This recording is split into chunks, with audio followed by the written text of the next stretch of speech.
Assalamualaikum warahmatullahi wabarakatuh. Nama saya Ridallah, guru Akidah Akhlak di MTS Darul Istiqamah Cilelang, sekaligus sebagai peserta PPG Daljab Batch 1 2025 di UIN Salatiga dengan NIM 27010250186 dengan nomor peserta 488188012859.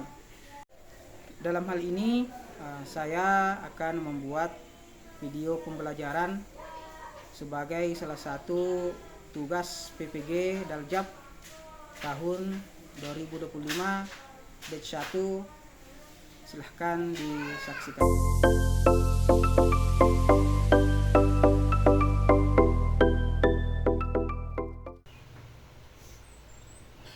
Assalamualaikum warahmatullahi wabarakatuh. Waalaikumsalam warahmatullahi wabarakatuh. Innalhamdulillah nahmaduhu wa nasta'inuhu wa nasta'hdihi wa natubu ilaih. Asyhadu an la ilaha illallah wa asyhadu anna Muhammadan abduhu wa rasuluh. Allahumma shalli wa sallim ala nabiyyina Muhammad wa ala ali Muhammad kama shallaita ala Ibrahim wa ala ali Ibrahim innaka Hamidum Majid. Bagaimana kabarnya pagi hari ini? Alhamdulillah. Sebelum kita memulai pelajaran kita pada kesempatan kali ini, marilah kita sama-sama berdoa. Menurut kepercayaan Berdoa sebelum belajar.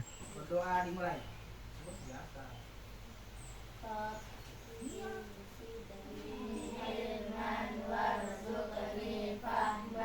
Rabbi shrah li sadri wa yassir li amri wahlul 'uqdatam min lisani yafqahu qawli. Jadi sebelum kita masuk ke pembahasan pelajaran kita pada kesempatan kali ini, maka kita dulu di absen dulu, ya. Dengarkan. Nur Khalifah. Keras-keras suaranya. Reski Pujastuti. Hadir. Siti Husna. Hadir. Nur Agni Suba. Hadir. Ayu Halim. Hadir. Mutmainna Jafar. Hadir. Vanita Fauzia. Hadir. Apalagi Nur Afika Zahra. Hadir. Satriana. Hadir. Nur Fauzia. Hadir. Zatra Beauty. Sakit. Jadi ada teman yang sakit. Ada. Jadi kalau ada teman kita sakit, apa yang kita mesti lakukan? Berdoa. Doakan. Jadi mudah-mudahan teman kalian ini yang lagi sakit bisa mudah-mudahan dimudahkan oleh Allah Subhanahu wa taala dan mudah-mudahan cepat lekas sembuh. Kemudian Nur Diana. Sakit. Dua orang sakit. Iya. Jadi ini temannya didoakan ya. Temannya didoakan. Oke. Setelah kita absen, baik kita akan masuk ke pelajaran akidah akhlak. Pelajaran apa kita pada kesempatan kali ini? Akidah akhlak. Tentang apa? Adab berzikir. Adab, sholat dan Zikir. Adab, sholat dan zikir. Minggu lalu kita belajar tentang apa? Tentang perbuatan terpuji. Siapa yang masih ingat perbuatan terpuji? Kepada Allah Subhanahu wa taala. Bisa ada yang ingat pelajaran kita minggu lalu, yaitu taat, taubat, istiqomah, khauf dan ikhlas. Itu pelajaran kita minggu lalu yang mudah-mudahan pelajaran minggu lalu itu kita bisa dapat amalkan dan kita maknai dalam kehidupan kita sehari-hari. Oke, jadi sebelum kita masuk ke inti pembelajaran, tentu yang mesti harus kita tahu adalah tujuan kita atau tujuan pembelajaran kita pada kesempatan kali ini. Jadi ada tujuannya.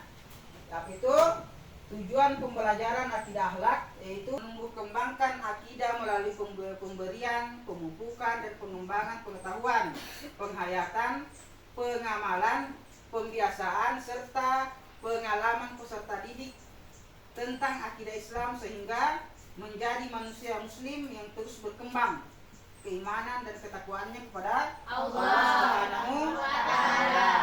Kemudian selanjutnya, apa tujuan selanjutnya? Mewujudkan manusia Indonesia yang berakhlak mulia dan menghindari akhlak tercela dalam kehidupan sehari-hari, baik dalam kehidupan individu maupun sosial sebagai manifestasi dari ajaran dan nilai-nilai akidah Islam, sirat, surga dan neraka. Kemudian B, pemahaman bermakna, yaitu menjelaskan pengertian adab sholat dan zikir. Kedua, mengidentifikasi dalil tentang adab sholat dan zikir. Tiga, menjelaskan tentang adab-adab sholat dan zikir. Empat, menunjukkan hikmah perilaku orang-orang yang melakukan adab-adab sholat dan zikir yang benar dan baik. Mempraktekkan adab sholat dan zikir. Itu yang tujuan pembelajaran kita pada kesempatan kali ini tentang adab sholat dan zikir. Kemudian ini ada video tentang tentang sholat, tentang adab sholat, apa sih itu sholat itu dan apa sih zikir itu. Jadi coba kita play, kita lihat. Jadi diperhatikan ya, didengarkan baik-baik. Sholat, kenapa disebut sholat? Dari kata sholat, sesuatu yang tersambung kuat. Jadi ketika seseorang konsisten menunaikan sholat, sholatnya benar, maka kata Allah dalam surah ke-4 ayat 103, فَإِذَا قَضَيْتُمُ الصَّلَاةَ فَاذْكُرُوا اللَّهَ قِيَامًا وَقُعُودًا وَعَلَى جُنُوبِكُم. Kalau sholat seseorang benar dilakukan, maka pasca sholat dia akan tersambung dengan Allah dalam semua aktivitasnya. Mau berjalan berdiri, mau duduk, bahkan berbaring. Jadi kalau dalam bahasa kita, orang-orang kalau sudah nyambung dengan Allah, mengerjakan apapun pasti akan berjalan. Kalau sholatnya benar, pasti jadi baik, kata orang. Jadi itu tentang sholat. Nah, pertanyaan, bagaimana tadi videonya? Apa yang dibahas tadi dalam video? Apa? Mau tidur, mau duduk, mau berdiri, berjalan, kenapa? Tetap berhubungan dengan sholat. Kemudian selanjutnya video tentang zikir. Pada sholat itu waktu dia zikir, suka mendengar ungkapan bahwa coba disimak ya, disimak videonya. Dia zikir, sedangkan waktu berdoa itu pada saat sholatnya, karena itu interaksi manusia dengan Allah langsung seperti itu. Nah, pertanyaan saya, di waktu kapan saja kita bisa menambahkan doa kita selain doa dalam bacaan sholat? Yang saya tahu pada saat sujud dan sebelum salat, apakah ada waktu yang lain, Ustaz? Zikir itu apa? Mengingat Allah. Coba tahu. Zikir itu mengingat Allah.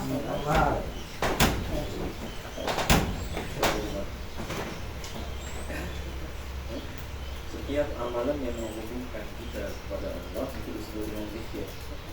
Salat menghubungkan kita dengan Allah disebut. Setiap amalan itu Quran surah 20 ayat 14. berhubungan dengan Allah disebut zikir.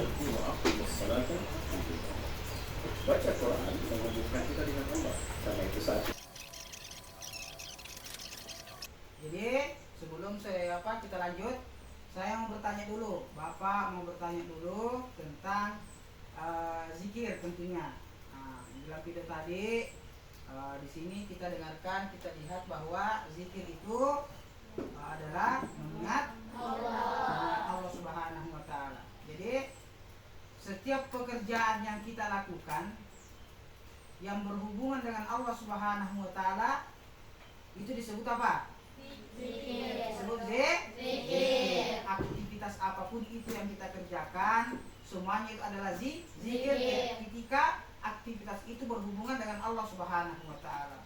Subhanallah, walhamdulillah, mengaji, sholat, semuanya itu termasuk adalah zikir kepada Allah Subhanahu wa taala. Jadi pekerjaan yang kita lakukan, ibadah yang kita lakukan nanti dikatakan zikir atau mengingat kepada Allah Subhanahu wa taala kalau kita beraktivitas, kita hubungkan aktivitas kita itu hanya kepada Allah Subhanahu wa taala. Oke, kita lanjut.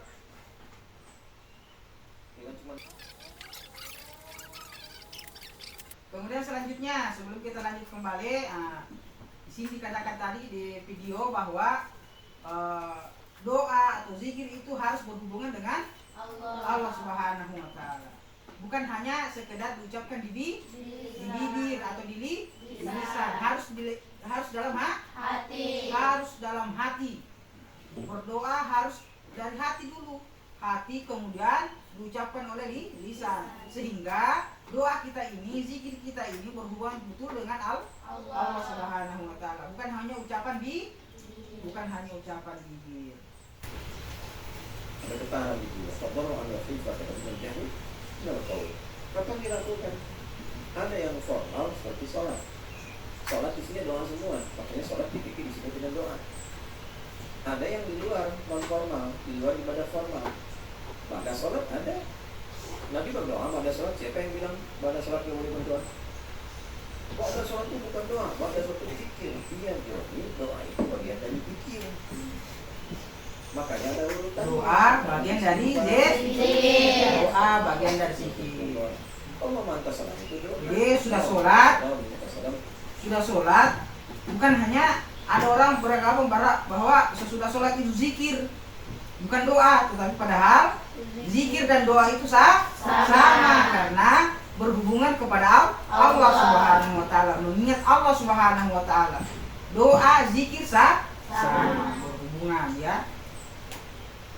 Sudah paham ya, terjaga riwan. Ikram kalau mau ditambahin dengan doa digabungkan. Allahumma antas salam, wa minkas salam, wa ilaika ya Rabbus salam, wa qulna rabbana bisalam, wa atifuna jannata darus salam, tabaraka ya. Terjaga riwan. Ikram, setelah itu baca Quran, baca bagian dari zikir. Apa yang dibaca? Ayat kursi buat musik setan. Setan yang ini, lempar dengan kursinya. Ya kan? Ayat kursi dibaca. Setelah itu apa? 30. Qul huwallahu ahad, Allahu samad, lam yalid walam yulad. Setelah itu apa? Doa. Pakai Nabi mengajarkan doa pada sholat. Kita banyak. Cukup dengan salaman, misalkan. Salaman terakhir. Salaman terakhir. Berarti begitu. Biar tertib. Gak apa-apa, gak dilarang. Mau habis sholat langsung salaman, gak dilarang. Cuma kalau mau tertib diajarkan supaya tertib dulu. Dan kalau sedang berdoa ada yang ngajak salaman, salamin. Yang didiemin. Itu tidak. Orang salamin. Ya. Menjawab salam umumnya apa? Menerima salam juga sama. Ya. Silakan. Salamnya senyum, teruskan zikir. Apa? Sampai paham. Jadi doa itu bagian dari zikir. Boleh berdoa pada salat. Siapa yang mengatakan dulu? Banyak sekali doa-doa Nabi yang disampaikan pada salat. Ya. Salatnya salat fardu atau salat sunnah? Dua-duanya. Angkat tangan apa enggak? Angkat tangan apa enggak? Angkat tangan boleh. Semakin mengangkat tangan semakin cepat dijawab. Ya. Saya kurang sepakat ya.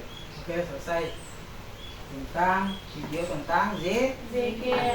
Kemudian kita lanjut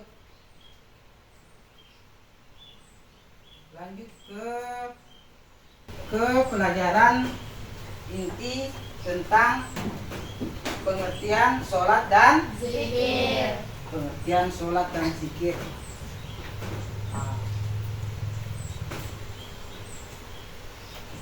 Siapa yang bisa baca tentang sholat dan zikir? Siapa?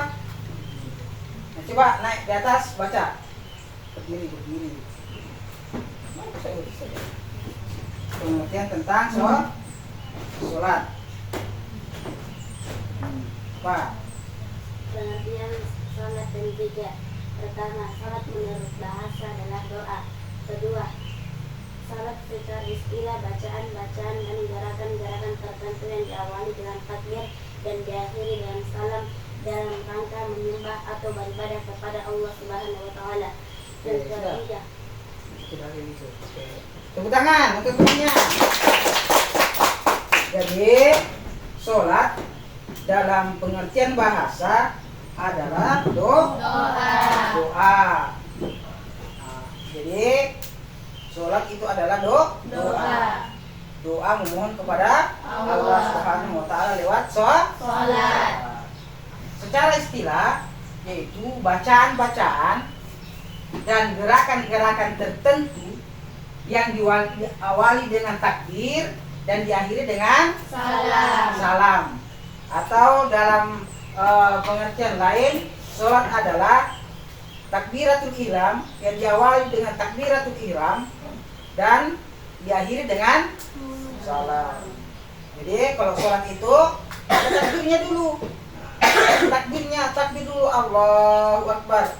Nah itu sholat. Kalau ada orang datang ke masjid, ke musola, langsung tiba-tiba tidak takbir, apakah sholatnya sah? Tidak sah. Nah, karena sholat itu diawali dengan takbir. Nah, kemudian ada bacaan-bacaan dan gerakan-gerakan tertentu.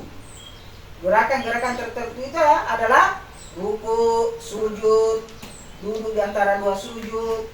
Bacaan-bacaannya juga begitu. Ada bacaan-bacaan tertentunya yang tentunya telah dicontohkan oleh siapa?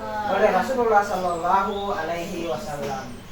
Kemudian dalil sholat terdapat dalam surah Al-Baqarah ayat 43. Siapa yang bawa Al-Quran? Nah, coba dibuka Al-Qurannya. Kemudian cari surah Al-Baqarah ayat 43. Kita dengarkan apa maknanya. A'udzu billahi minasyaitonir rajim. Faqimus sholata wa atuz zakata warka'u ma'ar raki'in. Artinya? Apa artinya? Dan laksanakanlah sholat, tunaikanlah zakat, dan rukulah beserta orang yang rukuk. Surah. Quran surah Al-Baqarah ayat 43. Di dalam ayat tersebut Allah Subhanahu wa taala memberitakan kita untuk apa? Sholat. Jadi sholat ini bukan hanya sekedar perbuatan atau pekerjaan semata, tetapi memang ada perintah dari Allah Subhanahu wa taala. Dalilnya terdapat dalam surah Al-Baqarah. Kemudian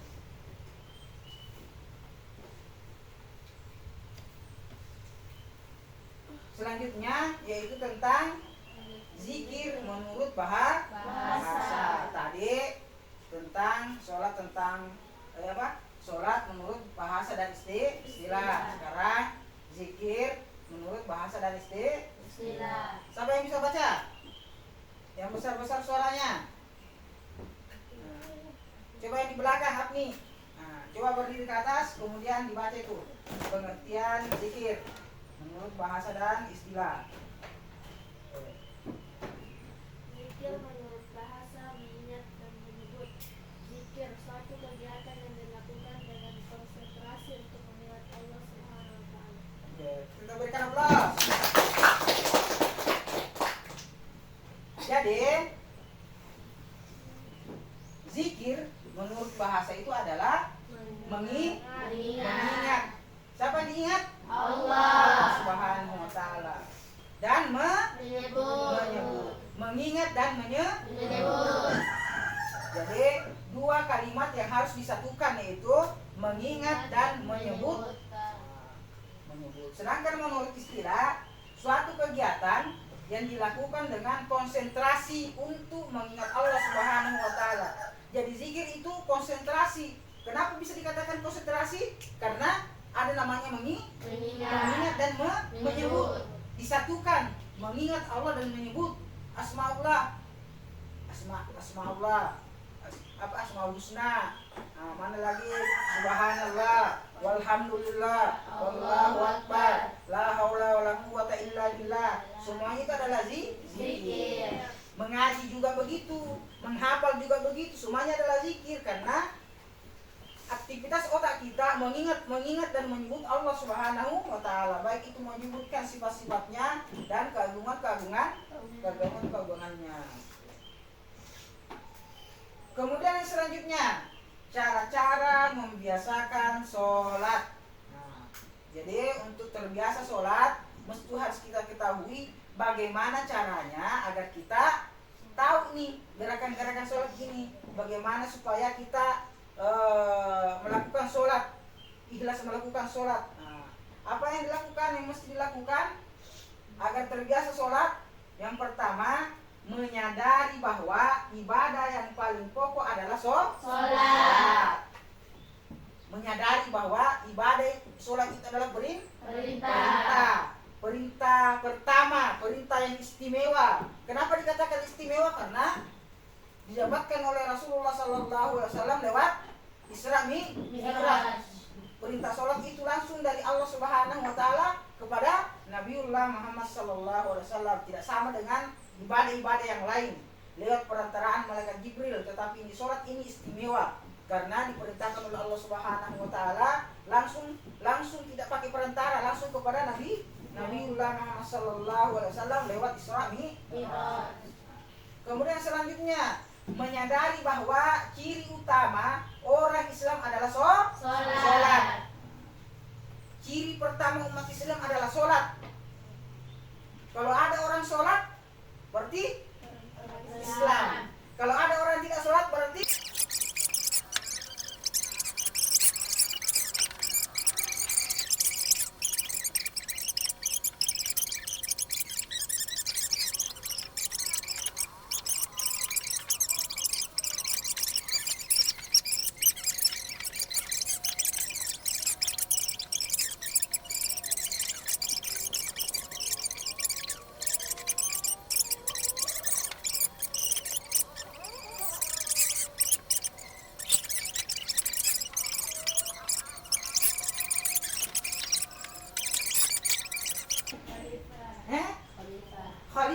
Khalifah, cantik namanya, Khalifah ya.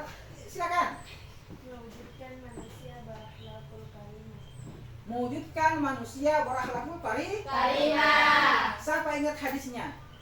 Inna sholata tanha anil fahsyai wal munkar. Manifestasi dari sholat adalah kita tercegah dari perbuatan-perbuatan yang buruk, sehingga mewujudkan manusia yang berakhlak karimah. Oke, selanjutnya.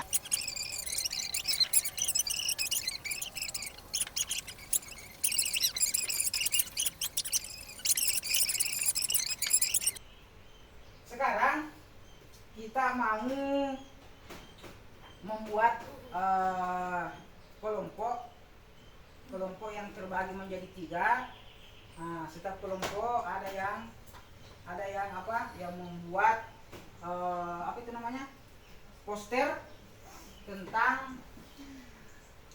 apa? Tentang manfaat sholat.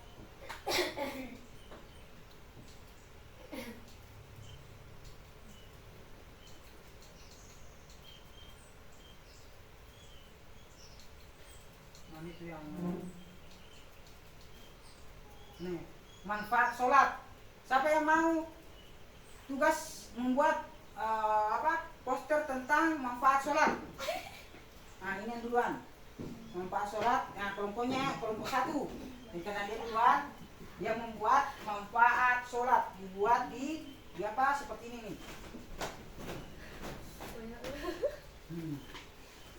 Ini kemudian dibuat ditulis dan nanti ditempel di kelas ya, manfaat sholat. Dibuat tentang manfaat sholat. Nah, kemudian apa lagi? Manfaat zikir. Nah, kelompok 2, manfaat zikir. Silakan ini. Nanti dibagi ya.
sudah tadi kegiatan kelompok kita membuat, menulis di lembaran kertas HPS apa namanya bos? Poster tentang manfaat sholat dan zikir, manfaat sholat dan zikir beserta dalil.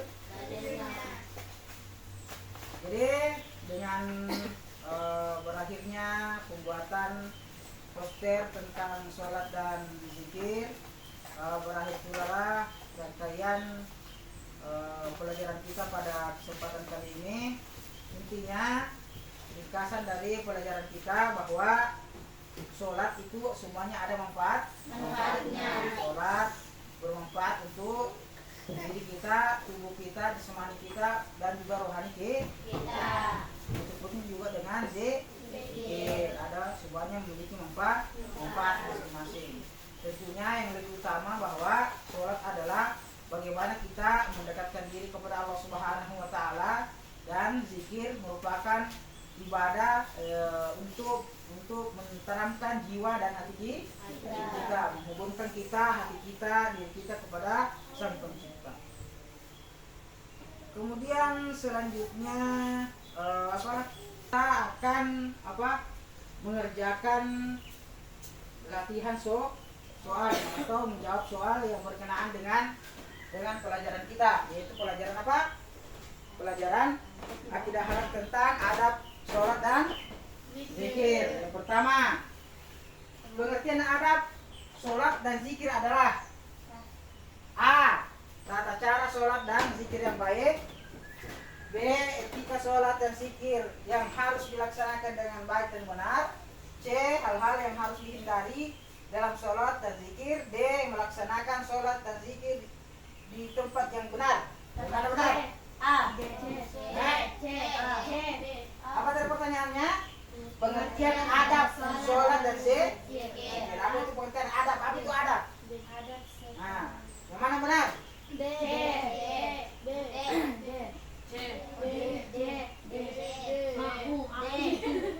Yang benar adalah B.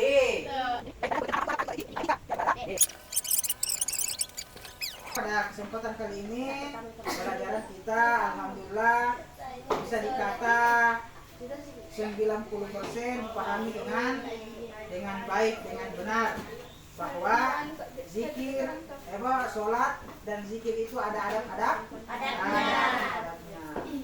Yang sekarang tinggal bagaimana kita mengaplikasikan dalam kehidupan sehari-hari, bagaimana diamalkan dalam kehidupan sehari-hari.